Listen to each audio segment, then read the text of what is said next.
Frank Ntilikina is the Dallas Mavericks' secret weapon. Huh? Pretty good at this propaganda thing. I'm doing this thing where I'm going down the Dallas Mavericks roster and I'm spreading some propaganda about each and every player on the team. And I was excited to get to Frank, okay? Because I'm going back. I recently went back and I rewatched the series against the Suns. And I think lost in all of the commotion that was that series. Lost in the Luka special, lost in the crazy Game 7, lost in the Spencer Dinwiddie dropping 30 points on the road in a Game 7. I'll keep coming back to that because it was fucking insane. Frank Ntilikina's defensive impact has been massively overlooked. So much so that I genuinely do believe, this was my impression after rewatching the series, completely removed from all of the emotion. The Mavericks do not win that series if Frank Ntilikina does not get thrown into the rotation. And I know that sounds crazy, but his defense is exactly what the Mavericks needed. They needed a French defenseman. Okay, they needed a French prince. They needed somebody who could go out and play some what the fuck's going on back here? Tonsillectomy. That's what Frank Ntilikina had early in the postseason. Knocked him out of the entire series against the Jazz. He didn't play a single minute. Needed to work his way back into the rotation, but it was clear and obvious after games 1 and 2 in Phoenix that the Mavs are going to have to shake it up. The Mavs are going to have to do something different. Enter Frank Ntilikina. The Suns eviscerated the Mavericks in games 1 and 2, dropping 121 and 129 points respectively. It was a nightmare. I mean, it was bad. Chris Paul and Devin Booker were literally laughing at our defense in the post-game press conference. It was all bad. Yeah. Who's laughing now? No, it's hilarious, guys. But then Kid swaps out Josh Green for Frank Ntilikina. The Mavericks go on to win 4 of the next 5 games, and they hold the Suns to under 100 points in 3 of those 5 games. Is that a coincidence? No, it's not. Go back and watch the games. Frank legitimately had Chris Paul in prison whenever he was on the floor. It got so bad for Chris Paul, so nightmarishly bad, that Suns fans had to spread conspiracy theories that Luka Doncic became a super spreader of COVID and gave the entire Suns team COVID. And that's why they were so bad towards the end of the series. I'm not lying. That is a theory that's been going around. In the first 2 games of the series, Chris Paul averaged 23 points and only 2 turnovers, right? He was doing point guard shit. I can't lie. He was. But once Frank got added into the rotation, Chris Paul, over the final 5 games of the series, averaged 9 points. This is one of the league's best players in the history of the sport. 9 points over a 5-game stretch in the postseason on 3.5 turnovers per game. This is just what the numbers say. I'm not even saying, the numbers are saying it. And the eye test backs it up. Please look at this insane defensive possession from Frank right here, okay? He starts by pressing Chris Paul the entire length of the floor. Another great coaching adjustment by Jason Kidd. Fights his ass off to get over an Ayton screen, prevents a pass to the roller, then switches on to Mikal Bridges. Great rotations by the rest of the Mavs team, by the way, before finally helping on a D-book drive, which forces a wild jump pass and a turnover. Insane shit. In the Josh Green video I made about a week ago, if you guys haven't checked out that video, you should. And you know what?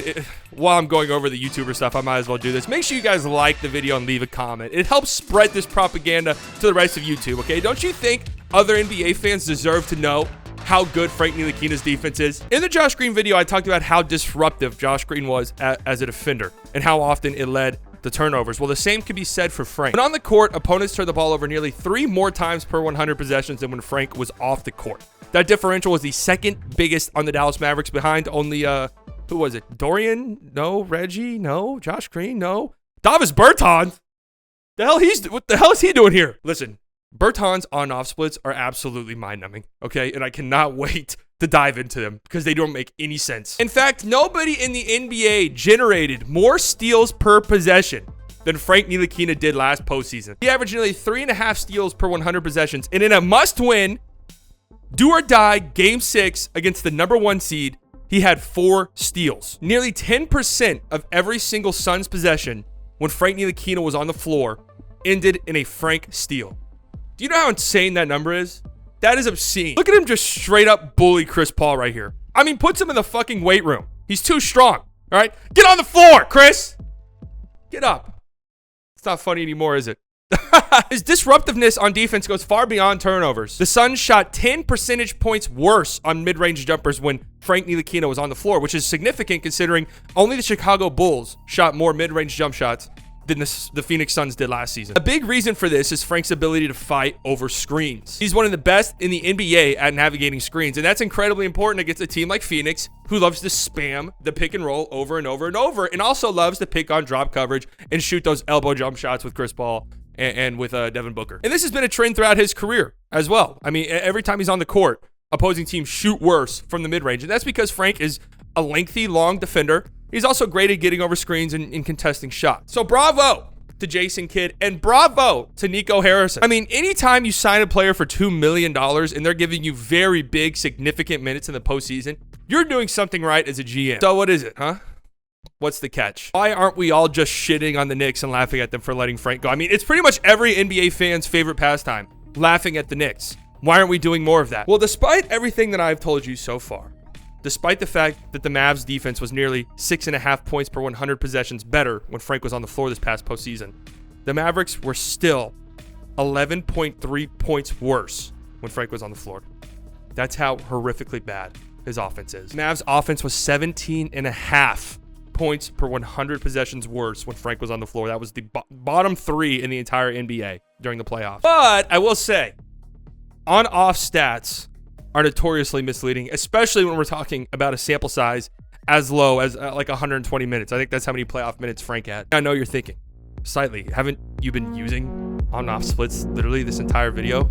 Listen to me really closely, okay? If a statistic backs up a point that I'm going to make, I'm going to use it. Not only will I use it, I'll tell you that it's a very reputable stat, and it's a stat that everybody should be using, okay? If it goes against the narrative, I'm going to say it's a shitty stat and nobody should be using it. Everybody knows how unreputable that stat is, okay? This is how I win. And trust me, I win a lot.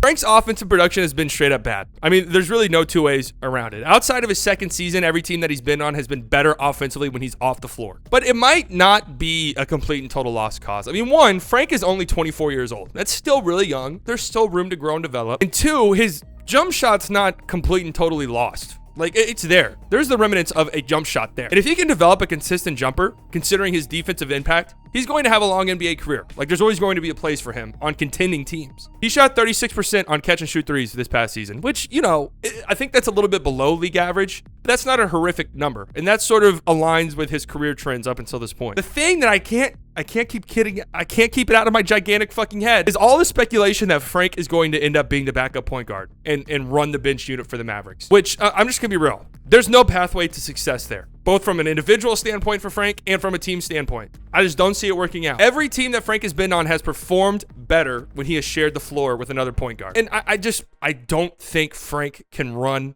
an offense. I just don't think he has the skill set for it right now. I mean, who knows how a player can develop, but at this juncture, I just don't see it. In order to properly set up teammates, you have to put pressure on the defense somehow. Okay, you have to either be able to get to the rim regularly, or you have to create a shot for yourself. This opens up so many things, and Frank can do none of that currently. On top of that, his playmaking and passing, it just leaves a lot to be desired. I mean, some of these turnovers that I'm showing you right now, like, you see the vision. It's nice that Frank sees some of these guys, but the passes are either way too late. I'm talking like a second or 2 seconds too late, or they're just completely and totally telegraphed, and the defense has plenty of time to jump a passing lane. So I am excited to see this upcoming season for Frank. I really hope the Mavericks at some point get another ball handler in here so Frank doesn't have to run the backup point guard. And I'm sure the Mavericks are going to, you know, strategically stagger Luka and Dinwiddie's minutes.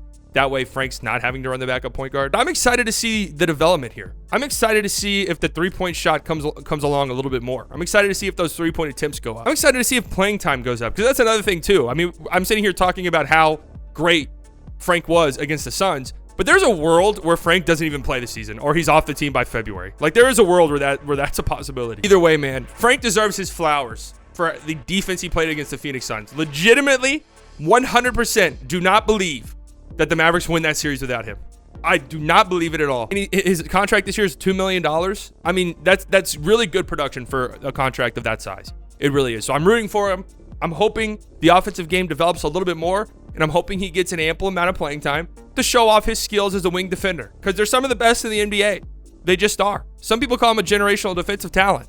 Not me, but that's what some people are saying.